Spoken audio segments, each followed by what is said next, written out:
Olá, amado ouvinte, graça e paz.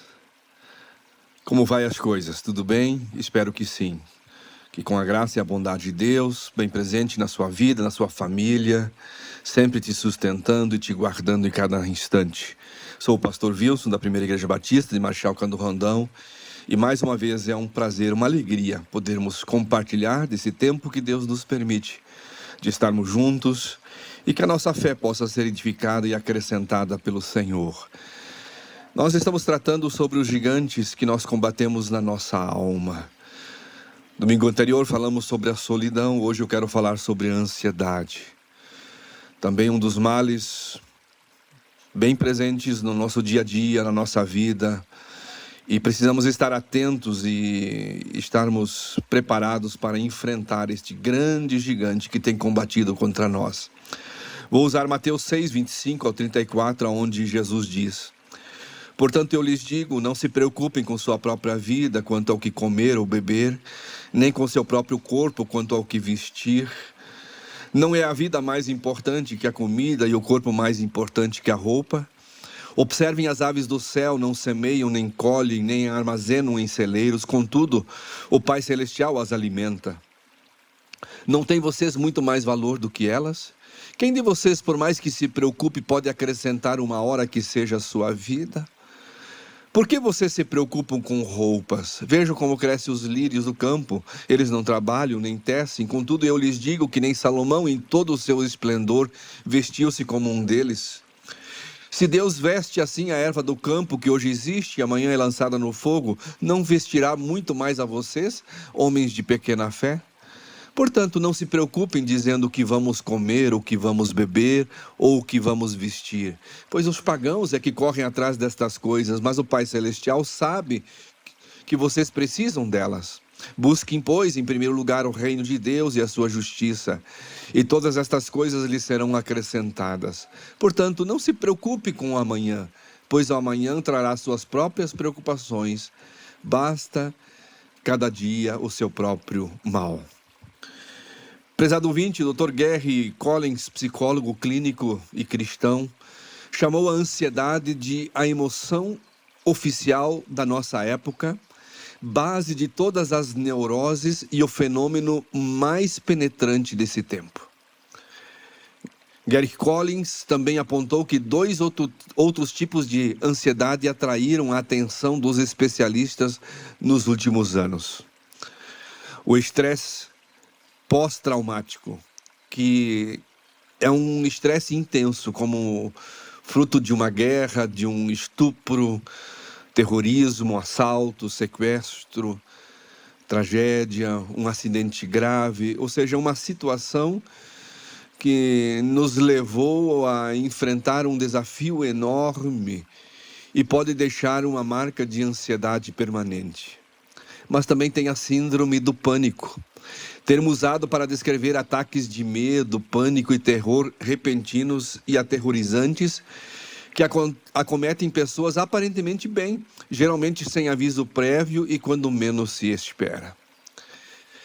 Essas descrições clínicas, amado, nos ajudam a enxergar o quadro geral e a descrever o problema da ansiedade. Mas para combater esse gigante da alma, nós precisamos ir além dos rótulos e curas paliativas das ciências da alma, munindo-nos com armas mais letais e profundas, ou seja, fé nas promessas de Deus e comunhão com a família da fé. Para melhor combater a ansiedade, precisamos desmascará-la, precisamos ver a ansiedade pelo que ela é e faz. E ninguém melhor do que Jesus Cristo, o mestre dos mestres, para nos ajudar a desmascarar a ansiedade. E Jesus começa a falar sobre o problema do ansioso, pelo menos 4 vezes. Em Mateus 6, 25 a 34, Jesus disse que seus discípulos não deveriam andar ansiosos ou não deveriam se preocupar. No verso 25 do capítulo 6, ele diz: por isso vos digo, não andeis ansiosos. No verso 27, qual de vós, por ansioso que esteja, pode acrescentar um côvado ao curso da sua vida? O verso 31, portanto não se preocupem. O verso 34, portanto não se preocupem. Ou seja, A ansiedade é o tema principal desse texto e a raiz da ansiedade foi desenterrada e exposta também aqui. Em Mateus 6,30, Jesus foi claro: se Deus veste assim a erva do campo, não vestirá muito mais vocês, homens de pequena fé. Em outras palavras, quando ele fala homens de pequena fé, ele está falando sobre a raiz da ansiedade, que é a fé inadequada, ou a falta de fé nas promessas de Deus. John Piper escreveu assim: quando a incredulidade passa a ter o domínio do nosso coração, um dos efeitos é a ansiedade. E a raiz da ansiedade é a desconfiança em tudo que Deus prometeu nos dar em Jesus. Então, portanto, aqui temos boas e más notícias. A má notícia é que a ansiedade revela uma enfermidade horrível na alma, a incredulidade. A boa notícia é que saber qual é e onde está a enfermidade é bom, pois o problema pode ser tratado de forma bem-sucedida. O Senhor Jesus, médico dos médicos, médico da alma, é capaz de agir por meio da cura milagrosa quando clamamos, conforme diz Marcos 9:24. Imediatamente o pai do menino exclamou: creio, ajuda-me a vencer a minha incredulidade. O problema do ansioso é a incredulidade, e a cura está na fé nas promessas de Deus. E nesse texto de Mateus, Jesus, além de revelar o problema do ansioso, que é a incredulidade ou a falta de fé nas promessas de Deus, também expõe quais são as preocupações do ansioso. E o Senhor Jesus parece resumir as preocupações em 3 áreas. Talvez por conhecer muito bem os setores que exercem maior pressão sobre as pessoas, causando-lhes ansiedade, Jesus tinha destacado essas 3 áreas. E ele começa a falar sobre o sustento. No verso 25 ele diz: não se preocupem com a sua própria vida, quanto ao que comer e ao beber. E ele fala também sobre a saúde, nem com o seu próprio corpo, quanto ao que vestir. E também fala sobre o supérfluo. Não se preocupem com sua própria vida, quanto ao que comer ou beber, nem com seu próprio corpo, quanto ao que vestir. Não é a vida mais importante que a comida e o corpo mais importante que a roupa? Note que no texto todo, Cristo não se refere à preocupação do indivíduo com relação às coisas espirituais. Pelo contrário, o Senhor chega a comparar tal pessoa supostamente cristã a um incrédulo de carteirinha correndo atrás do que não é essencial. O verso 31 e 32, ele diz: não se preocupem dizendo o que vamos comer, o que vamos beber, o que vamos vestir, pois os pagãos é que correm atrás destas coisas, mas o Pai Celestial sabe que vocês precisam delas. Por que então, amado ouvinte, o Senhor Jesus não citou o zelo espiritual do ansioso? Porque não há tal zelo. O que domina o coração do ansioso são as coisas desta vida: comer, beber, vestir, ficar sadio, sarado e seguir vivendo em bem-estar.